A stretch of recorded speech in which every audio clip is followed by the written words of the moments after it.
Ó, meus queridos, minhas queridas, quanta saudade de vocês. Você não tem ideia. A gente fica aqui nos estúdios fazendo a gravação da aula para vocês e a gente que estava em escola dominical há muito tempo já, trabalha com isso, ver as pessoas, falar com as pessoas, ser indagado pelas pessoas, interagir com as pessoas é muito precioso.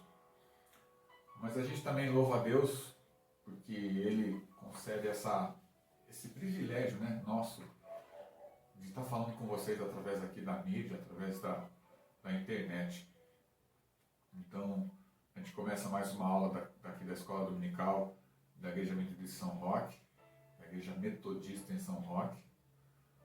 Aula dirigida aos adultos. Eu espero que você esteja sendo edificado por esse tempo que a gente está se dedicando aqui para preparar o melhor para você, para que a sua vida seja edificada na palavra do Senhor, nos ensinamentos da palavra do Senhor. Meu amigo Dirceu, vocês podem ver, não está aqui com a gente hoje novamente, né? Então ele teve que se ausentar. Provavelmente semana que vem não deve estar junto conosco, mas aí onde ele estiver, um abraço para ele, Deus te abençoe, meu primo. Isso é importante para a gente, tá? Não demora para voltar não, tá? Tá uma fria ficar aqui sozinho. Mas vamos lá. A gente tem estudado nos domingos anteriores aí a revista da Escola Dominical. Essa revista aqui que a gente tem, que é Viver com Fé e Sabedoria. E hoje, quem está acompanhando a sequência nossa, a gente vai estudar a lição número 6, conforme o Dirceu falou no domingo passado, Viver com Fé e Razão. Tá? E ela o texto bíblico fundamental dela é 1 Coríntios 14, 12 a 25. E antes de entrar no texto da Bíblia, vamos fazer um panorama aqui do que era, do que vivia, de como viviam as pessoas na época da igreja que Paulo estava iniciando lá na cidade de Corinto, né? A gente entende que, e nós sabemos que as primeiras comunidades cristãs, elas vivenciaram muitos momentos de perseguição.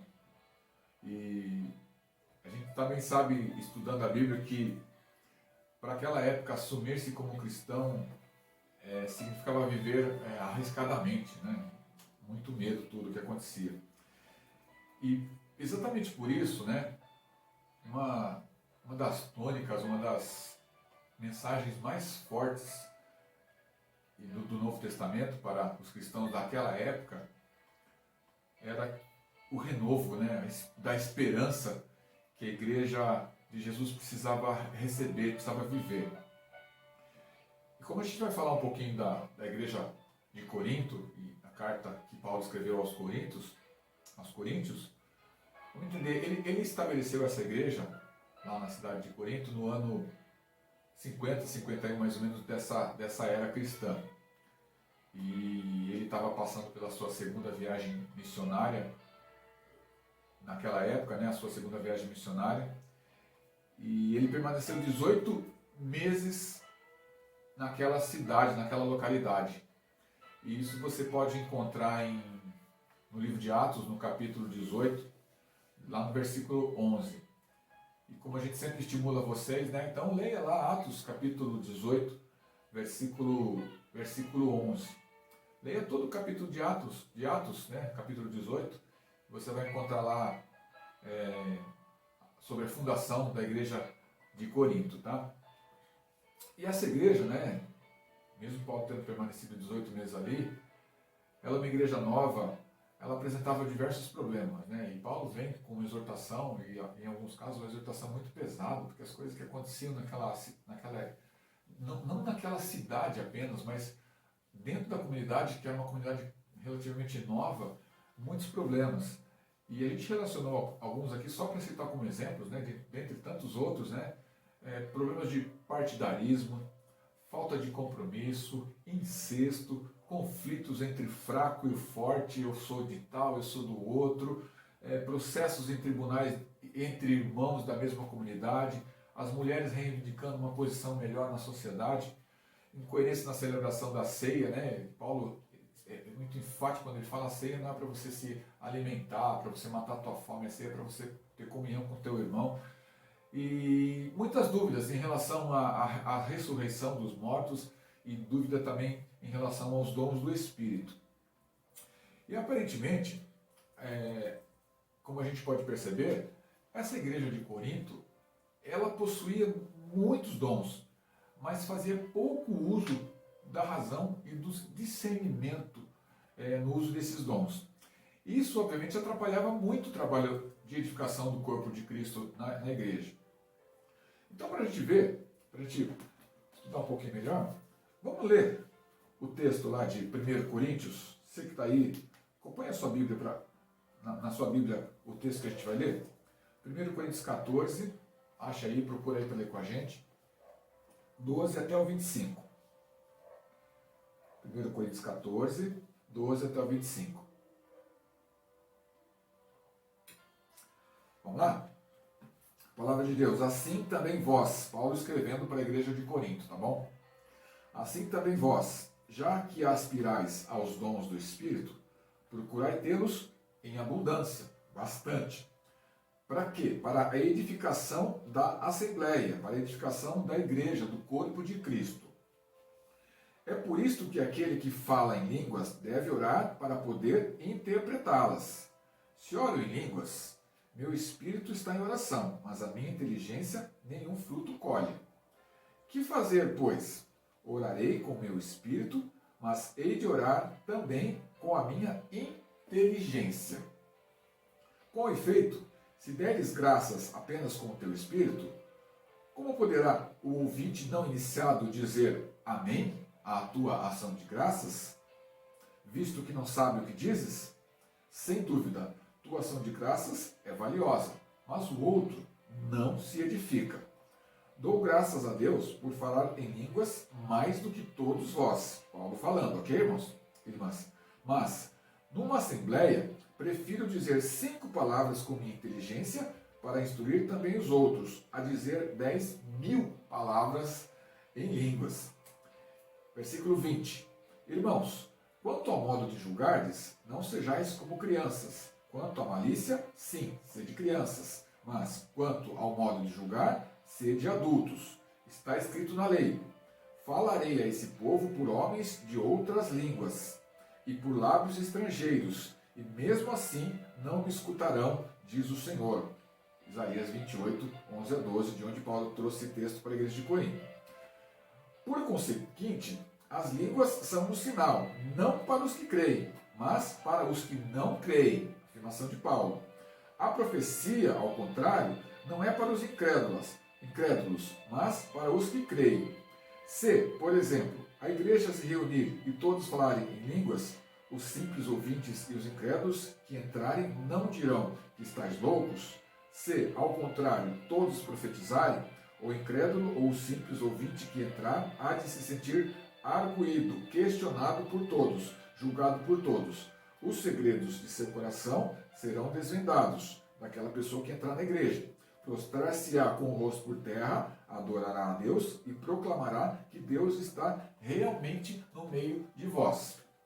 É nosso costume ler os textos bíblicos, a gente prefere deixar que você leia, que você estude, mas a gente achou que é fundamental, era fundamental hoje a gente ler essa carta, uma parte da carta que Paulo escreveu aos Coríntios. E os destaques que a gente tira então, Paulo fala assim, os dons do Espírito. Se você quer, procure tê-los e ore, peça para que Deus te dê em abundância. Para quê? Com a finalidade de se engrandecer e se ensoberbecer-se, que é uma palavra muito usada na Bíblia? Não. A finalidade, segundo aqui o que Paulo está escrevendo na Bíblia, é para a edificação da igreja, do corpo de Cristo. Ok? E as línguas, que é um dom. O Espírito, quando você fala em línguas, segundo nós lemos aqui, o Espírito está em oração, o Espírito está sendo edificado, amém? Ok. Mas quem ouve, se não há intérprete, nenhum fruto colhe, versículo 14, que nós lemos agora, ok? Aí eu pergunto, e aí? A resposta está logo em seguida no versículo 15, né? Ele diz assim, Paulo, orar com o Espírito e também com a inteligência, com a mente, com a razão. E aqui no texto, Paulo ele não faz acepção de nenhuma das formas, fé, razão. Paulo ele tenta explicar para nós que fé e razão não são opostas, não são antagônicas entre si. Pelo contrário, Paulo vai tentar mostrar para a gente que elas, fé e razão, são necessariamente complementares entre si. Elas se complementam. Versículo 16 e 23, pulando um pouquinho, ele chama a atenção, e eu quero chamar a atenção mais uma vez para nós, para a gente ter cuidado com duas situações. A primeira, com o ouvinte não iniciado, né, ou com os simples ouvintes e com os incrédulos. A palavra do Senhor diz assim, aquela pessoa que não tem dons semelhantes aos nossos, né, ou aquelas pessoas que podem estar de passagem pela nossa comunidade, quando elas veem isso acontecer, ou a questão de falar línguas e tudo mais, elas podem dizer, segundo o versículo 23 do texto que a gente leu aqui de 1 Coríntios 14, que a gente está louco. Elas não vão entender isso. A razão delas ainda não conhece esse tipo de coisa. Tá certo? Então é por isso que Paulo fala, né, que ele prefere dizer na comunidade, 5 palavras que as pessoas entendam do que 10.000 palavras em línguas que as pessoas não vão entender. E para a gente sair então do texto que é fundamental, que é base para a nossa lição hoje, e entrar na nossa revista, o objetivo, segundo o autor da nossa lição aqui, é apresentar a importância, olha só, apresentar a importância de não desprezar, revista, tá bom? De não desprezar a razão em relação à fé e a fé em relação à razão. Repito, não desprezarmos a razão em relação à fé e a fé em relação à razão. E além de tudo, de não desprezar uma nem a outra, mas ver a importância de uma e da outra também, é indicar caminhos para essa convivência entre fé e razão, ok? E aí, o subsídio que a revista, que o autor da lição número 6, traz para a gente, né? Viver com fé e razão, ele dá subsídio para ele mostra o sermão número 70 de John Wesley. Nós já vamos falar um pouquinho desse sermão, vamos citar o nome dele, tá? Vamos citar pedaços e vamos ler também um pedacinho. Mas de novo, o nosso convite, a gente reitera para você, sermão número 70 de John Wesley. Leia, você vai ser edificado com esse sermão, tá bom? Ok? Sermão 70. Para a gente entender também um pouquinho esse estudo que fala de viver com fé e razão, a gente precisa entender um pouquinho mais sobre fé e razão, começando pela definição de cada uma delas, não é verdade? Vamos lá. Não pela ordem de importância, mas começando pela primeira, que é a razão. Segundo o autor do estudo, onde eu pesquisei, onde eu busquei subsídio, ele diz que razão é a capacidade de pensar de forma lógica, chegando e nos levando a esse pensamento a conclusões corretas a partir de evidências e métodos de análise. Ok? Isso é então razão. Mas essa razão, mesma sob evidência, mesma com métodos de análise, mesmo concluído com as conclusões corretas, ela nem sempre é perfeita, ok? Então, a razão é a capacidade de pensar de forma lógica, chegando a conclusões corretas a partir de evidências e métodos de análise. E a fé? Aqui, deixar bem claro para nós, né, que essa fé que a gente está falando aqui é uma fé generalizada, tá? Não é a fé, a nossa fé cristã, fundamentada e descrita lá no capítulo 11 de Hebreus, fé segundo a qual Jesus Cristo é nosso Salvador, Jesus é o Salvador do mundo, e Ele veio para nos salvar dos nossos pecados, salvar de nós mesmos e nos dar a vida eterna. Não é essa fé, tá? E essa fé, ela é dom de Deus, é dom do Espírito Santo, e ela nos salva. E eu quero ler para vocês aí, né, um clássico aí, Dirceu, segundo a palavra que está escrito em Efésios, capítulo 2, versículos 8 e 9. Pela graça fostes salvos por meio da fé. E isso não vem de vós, é o dom de Deus, não vem das obras, para que ninguém se encha de orgulho. Então aqui Efésios 2, versículos 8 e 9, tá? A respeito da fé. Então essa fé que a gente vai falar aqui, que a gente vai dizer a respeito da sua definição, não é essa fé cristã, tá? Mas é a fé, a gente vai chamar aqui de uma fé geral, uma fé de todas as pessoas, tá? Fé, então, é uma crença em alguma coisa. Ela implica uma decisão de acreditar em alguma coisa. E essa crença, ela pode ser das pessoas em geral. Por isso que eu estou falando, é uma crença fundamentada nos ensinos bíblicos de Jesus Cristo, mas é uma crença que ela pode ser fundamentada em evidências, em argumentos, em ensinamentos ou simplesmente em conveniência. Eu acho conveniente uma situação, eu acredito que esse teto não vai cair sobre minha cabeça, eu tenho fé de que ele não vai cair sobre minha cabeça, porque qual a evidência que eu tenho disso? Primeiro, que ele está aqui posto há muito tempo, talvez isso não seja uma evidência clara, mas a maior evidência é que eu vi ele ser feito, eu vi ele ser reformado, eu vi o tipo de madeira, eu comprei a madeira, eu conheço a pessoa que faz, ele já fez muitos telhados, nenhum deles caiu, então eu tenho fé de que o telhado não cairá sobre minha cabeça. Amém? Então é isso, tá? Essa fé que é uma crença em alguma coisa. Resumindo então a respeito de fé, é confiar que algo é verdade, ok? E aqui nós vamos falar um pouquinho de conflito, né? Porque durante muito tempo, né, nós temos nos deparado com vários conflitos aí, várias discussões entre vários grupos, diversos grupos aí. E aqui para citar apenas 3 entre muitos outros que geram discussões enormes aí, né? Religião e secularidade, Deus e ciência, teologia e filosofia. Veja que eu estou falando aqui religião e secularidade, não religião versus secularidade. Deus e ciência, e não Deus versus ciência. Teologia e filosofia, e não teologia versus filosofia. Não é uma contra a outra, tá certo? Nós vamos tentar falar isso. Nós temos que dizer também, entender que, e deixar claro que esse conflito, né, conflito aqui entre aspas, que nós criamos, que os homens criaram, entre fé e razão, ele já existe há muito tempo, né? E o conflito que faz com que fé e razão, para muitas pessoas, se tornem opositoras, vem já e perdura há séculos, né? E tenho muito medo de falar isso porque eu posso tentar usar um exemplo e não ser muito feliz nesse exemplo, mas estudando então sobre fé e razão, a gente é remetido lá ao século XVII, a meados do século XVII, mais ou menos no ano de 1630, portanto há quase 4 séculos, né? 1630, 390 anos atrás, eu já tinha feito minha colinha aqui. Quase 4 séculos atrás, quando o filósofo matemático francês René Descartes, ele traz para o debate em um dos seus livros o famoso penso, logo existo. Quem nunca? Pelo menos ouviu, né? Vai, crente. Não é bem assim não, tá?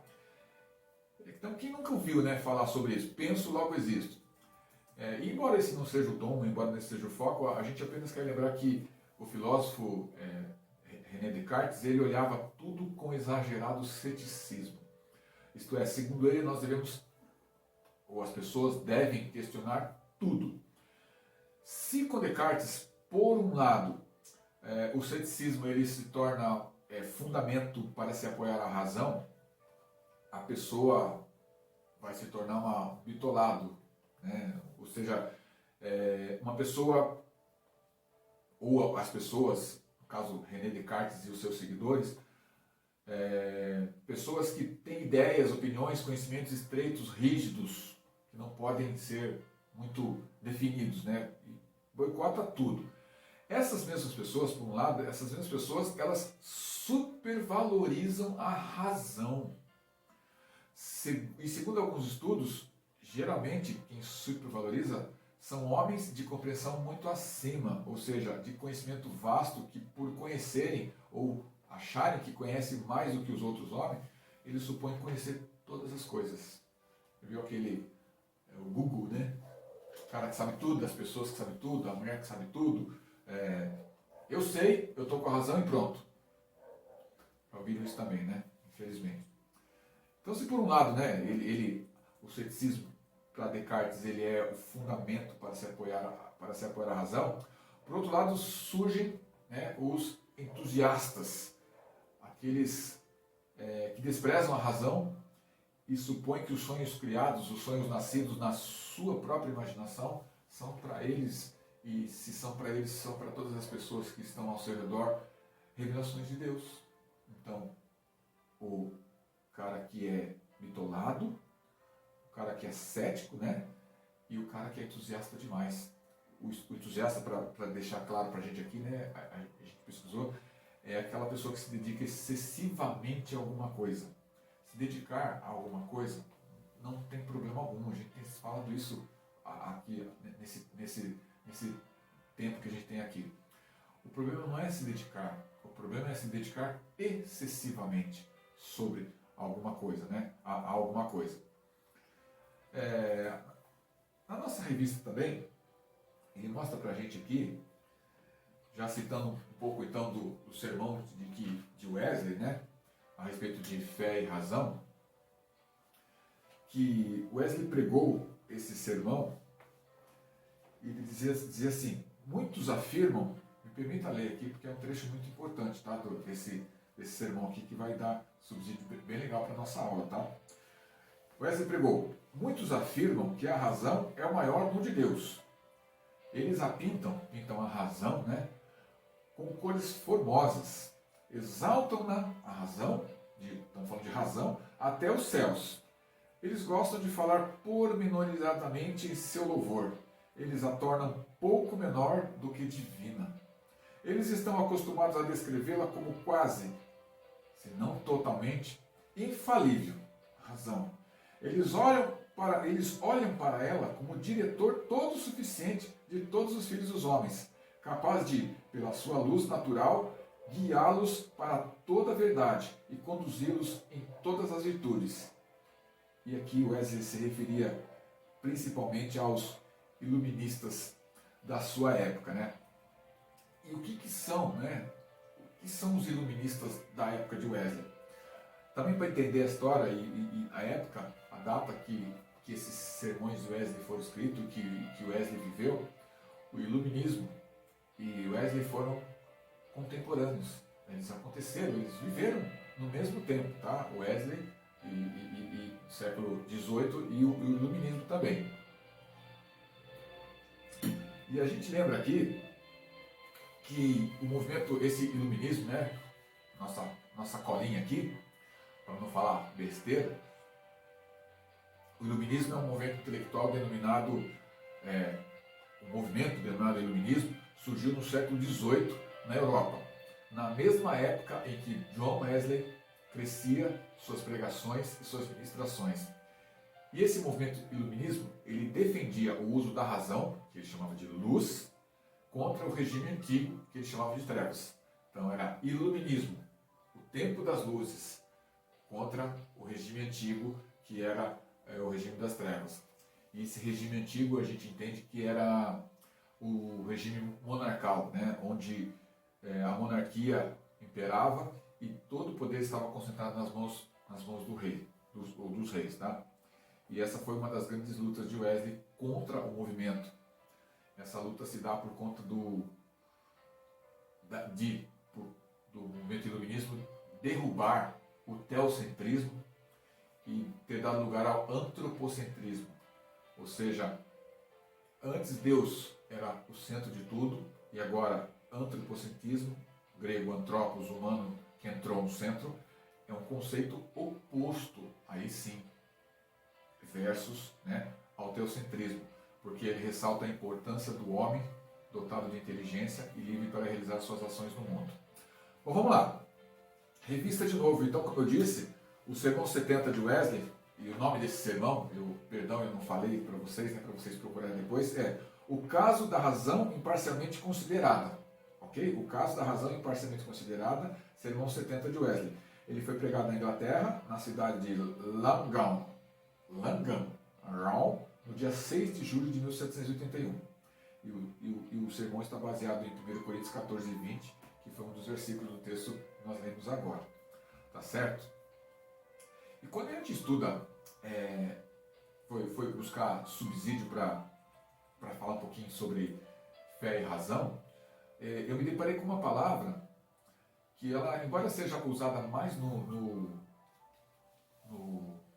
meio jurídico, ela também ganha força quando a gente discute, fala, conversa sobre fé e razão. Essa palavra é antinomia. E vamos ver o que é antinomia, eu também aprendi agora.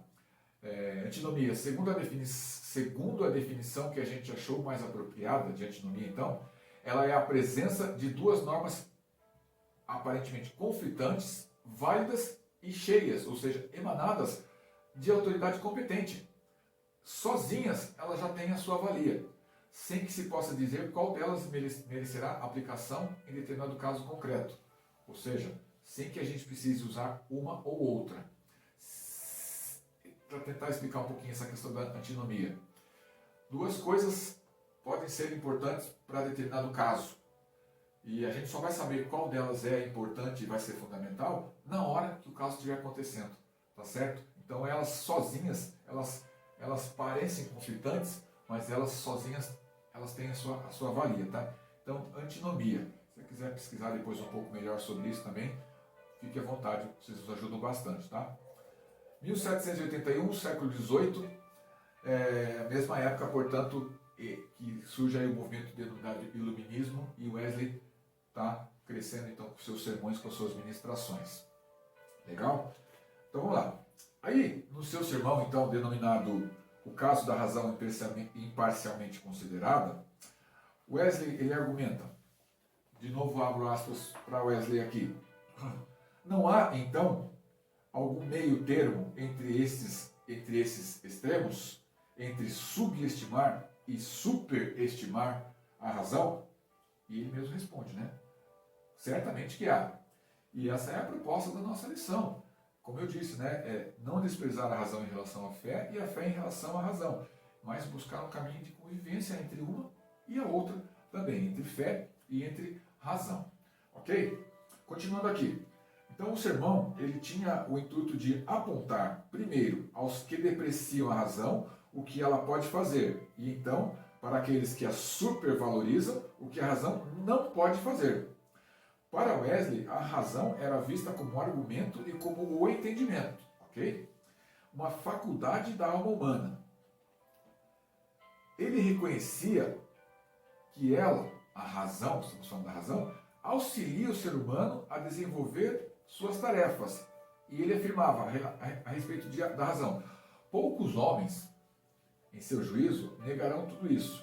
Nenhum homem pensante pode duvidar que a razão presta um serviço considerável a todas as coisas relativas ao mundo presente. E aí, eu vou destacar alguns pontos, apenas destacar, para a leitura não ficar maçante, de como Wesley ele destaca a questão da superestimação da razão e da supervalorização. Tá? Então, eu subestimação e supervalorização. Então, na subestimação, né, com relação à razão, ela nos capacita a entender. Ele está falando assim, para as pessoas que subestimam, que não dão muito valor. Ele está dizendo que ela tem valor. Por quê? Ela nos capacita a entender o que as Escrituras declaram a respeito da existência e dos atributos de Deus. A razão. Outro ponto, para quem acha que razão não é importante, e Wesley diz que ela é. Porque a razão, a respeito de sua eternidade, a razão, né, ela nos fala, nos capacita a entender a respeito da eternidade e da imensidade do seu poder, da sua sabedoria e santidade. Tudo aquilo que está colocado na Bíblia para a gente.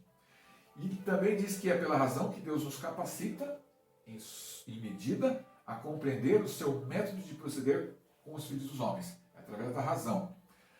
E aí Deus vem com o seu cuidado, né, através da antiga e da nova aliança, através da lei e do evangelho deixados para a gente na sua palavra, que ele nos ajuda a compreender o seu método de ensino, de proceder com os homens. Tá tá certo?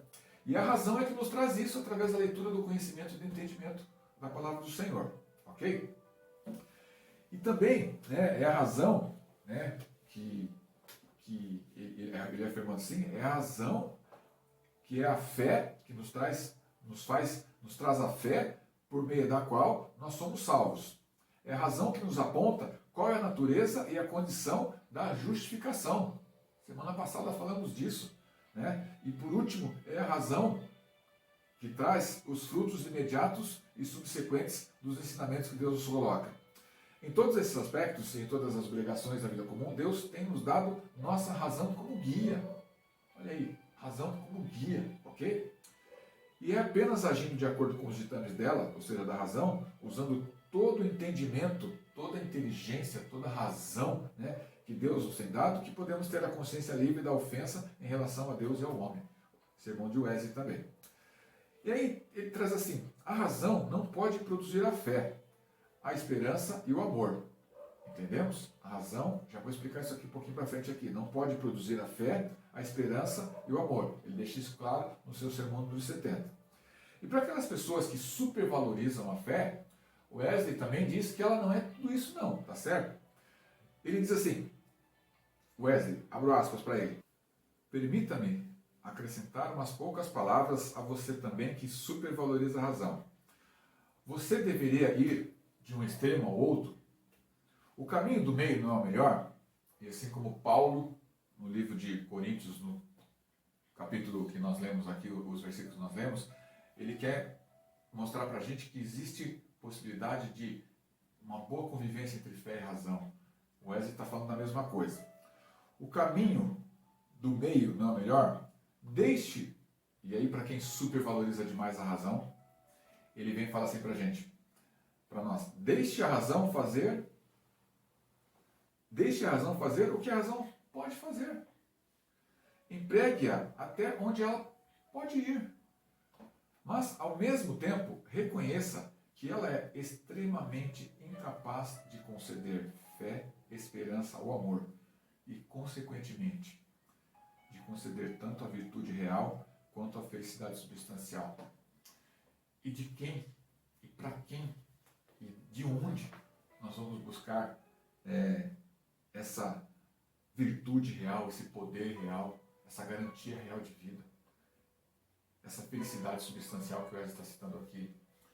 Obviamente nós temos que buscar na fonte maior, no Pai de todas e todos, né? Através do Espírito Santo. Ele que pode nos dar, nos conceder tudo isso, que a gente possa buscar e receber, não como nossa aquisição, mas como dom de Deus. Então que o nosso coração se eleve para Deus, aquele que a todos dá liberalmente, nada lhes nega e nada lhes impropera. Amém? Então fé e razão, apesar de às vezes entrar em conflito, muitas vezes trabalham juntas. Tá? E segundo Wesley, é clara essa relação entre fé e razão. Ela é compatível, elas são compatíveis. E também aqui, mais importante, né, de acordo com a Bíblia, fé e razão são duas ferramentas importantes que Deus dá para cada um de nós, para que a gente se desenvolva, para que a fé seja desenvolvida na nossa vida, né? E fé na Bíblia envolve a razão. Tanto a fé quanto a razão são importantes nas nossas vidas. A razão não salva, mas a fé também não deve ser cega demais, ok?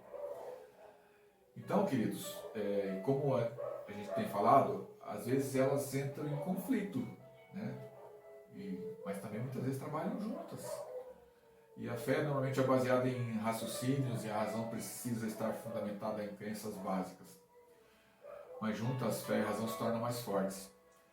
E a Bíblia usa a razão para argumentar que Jesus é a verdade e a fé em Jesus é válida para nos justificar, tá? Para fazer com que a gente alcance então aí a vida eterna em Jesus. A Bíblia apresenta evidências e nos convida a analisar tudo também, se a gente for ver. Não é só... Deixa eu ler com vocês. 1 Tessalonicenses 5, versículo 21. a Bíblia apresenta evidência e nos convida a analisar tudo. 5:21. Não extingais o Espírito. Estou lendo do 19 em diante. Não desprezeis as profecias. E a palavra que eu quero usar aqui para nós hoje fica clara. Discernir tudo e ficai com o que é bom. Razão. Ok? Deus não exige uma fé cega, sem entendimento. É importante saber por que nós cremos. De novo, me perdoe. Eu tenho que citar o texto, 1 Pedro 3,15. Primeira epístola de Pedro 3,15. É importante saber a razão por que cremos. 1 Pedro 3, versículo 15. Antes, santificai a Cristo, o Senhor, em vossos corações, estando sempre prontos a dar razão da vossa esperança. Amém? A razão também é importante para a gente entender e aplicar o texto na Bíblia. O texto da Bíblia. Não basta ler, é preciso compreender, é preciso levar para o intelecto. O entendimento da palavra de Deus, ele nos ajuda a crer e a transformar a vida, a nossa vida e a vida para quem nós vamos ministrar depois. Então, fé e razão, meus queridos, elas precisam andar juntas. Não são duas coisas incompatíveis. Para nós, e aqui quando eu falo nós, os cristãos, as duas coisas são essenciais para que a gente possa construir uma vida cheia da paz, do amor de Deus, para que a gente possa construir uma visão do mundo mais sólida, mais firme. Tudo isso com a ajuda de Deus. Amém? Fé e razão. E para afinar e para concluir, eu já falei isso há um tempo atrás, né? Para encerrar, a revista nos apresenta uma conclusão aqui muito importante e eu quero ler essa conclusão para a gente aqui, tá? Essa conclusão aqui que a revista traz para nós aqui. Revista. A razão santificada por Cristo é a ferramenta necessária para a nossa condução de vida. Devemos acolher a razão como um dom precioso de Deus. Wesley conclui seu sermão dizendo: eu me permito agora acrescentar umas poucas e claras palavras. Primeiramente a você que subestima a razão. Nunca mais fale de maneira dura, incorreta e em tom de deboche contra esse precioso dom de Deus, que é a razão. Reconheça a lâmpada do Senhor, que é a razão, que tem sido fixada em nossas almas para excelentes propósitos. Essa é a conclusão que Wesley coloca aqui para a gente, no seu sermão número 70. E aí eu me permito, uma das leituras que eu fiz, e eu sempre gosto de buscar subsídio para a gente ter aqui uma coisa a mais, é uma espécie de contraponto ao penso, logo existo, lá de Descartes, que ele escreveu lá no século XVII, século XVI, 1630, século XVII, perdão.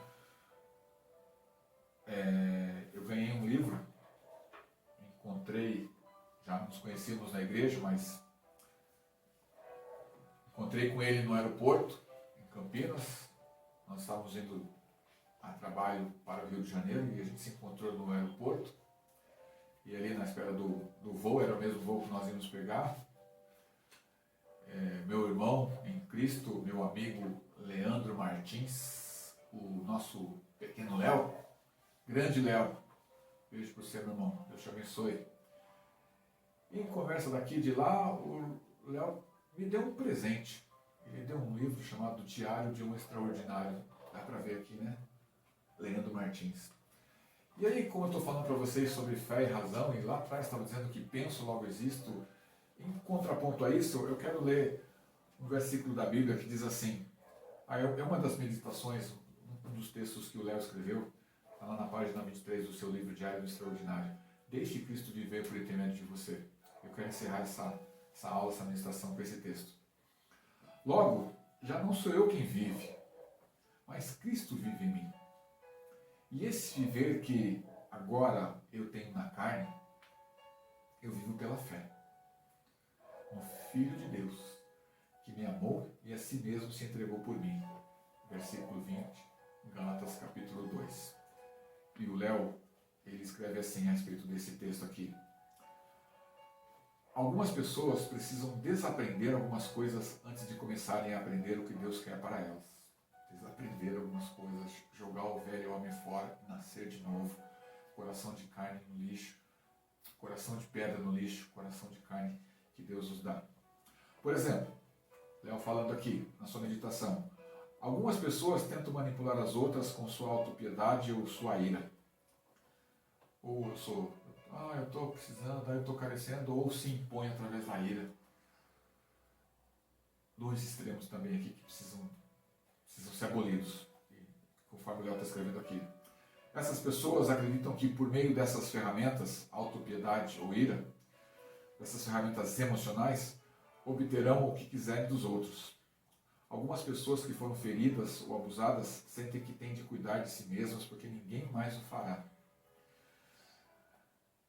Tais atitudes demonstram um medo comum. O que será de mim? Perguntam essas pessoas. Mas Paulo oferece um princípio transformador a ser seguido.